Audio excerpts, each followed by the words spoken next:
Hello everyone, my name is Jobert Cara and I am your reporter for Victim Precipitation Theory and Incapacitation Theory.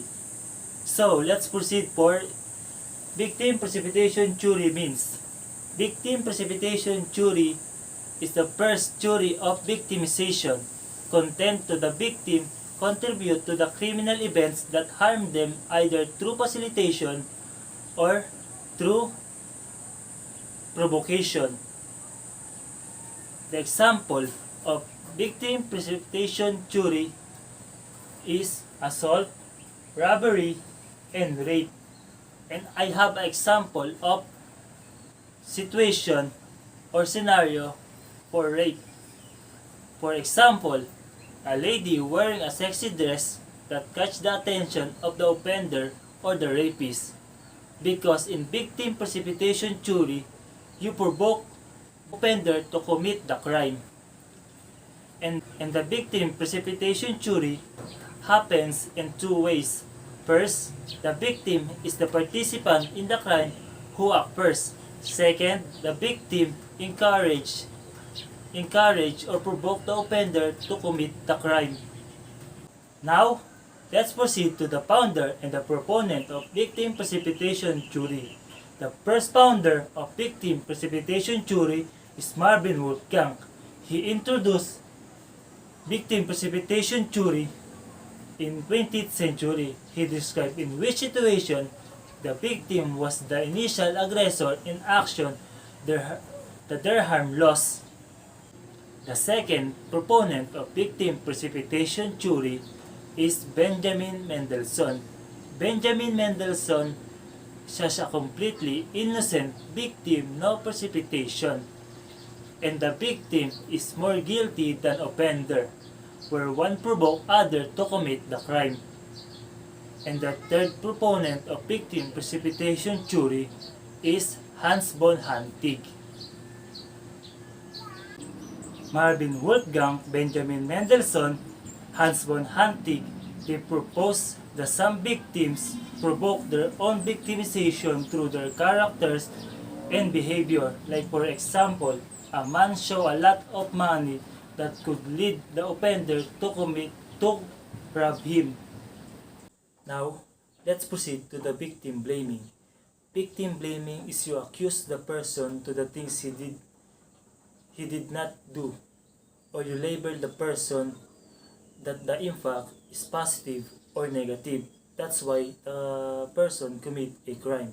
Like for example, if a society label you as a rapist, then you're going to believe that you are a rapist. And there are two types of victim precipitation theory. First is active precipitation. Second is passive precipitation. To understand what is active and passive precipitation, allow me to show you this video.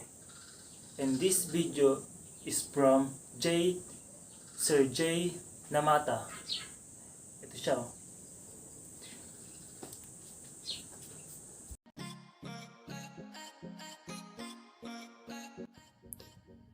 In this part, one of the factors that triggered or way of provocation is being unable to control the words that comes from the mouth of a person.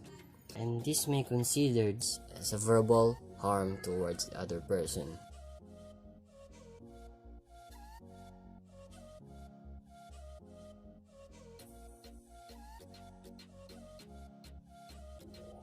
In this part, as you can see, the person was physically abused.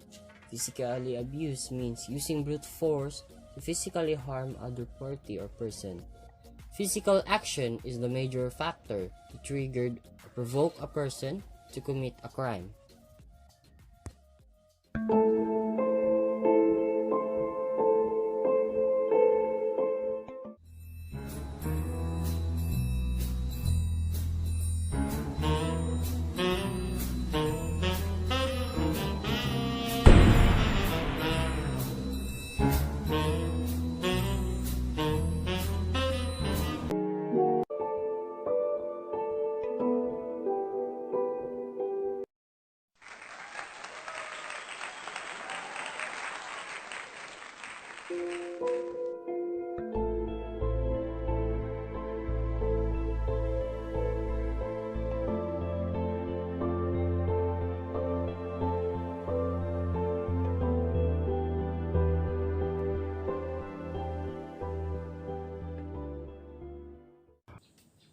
Ganda ng drawing, Sir Jay, no?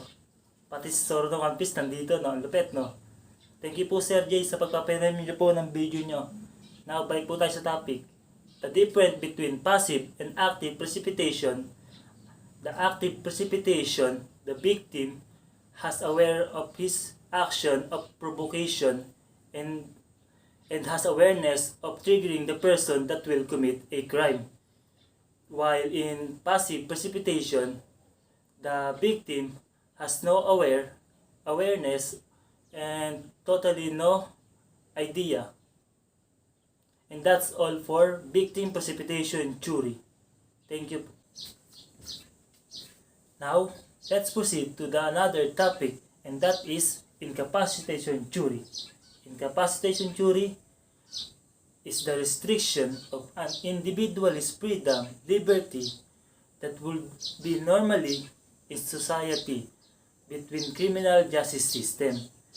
And the example of incapacitation theory is house arrest and execution. Because incapacitation theory, the prevention of crime is how you detain the person to prevent the crime. For example, if the person put into the jail or facilities to avoid other doing necessary criminal cases, that's why the person put in the rehabilitation or jail to change for the better personality. And that's all my report. Thank you for listening on my video.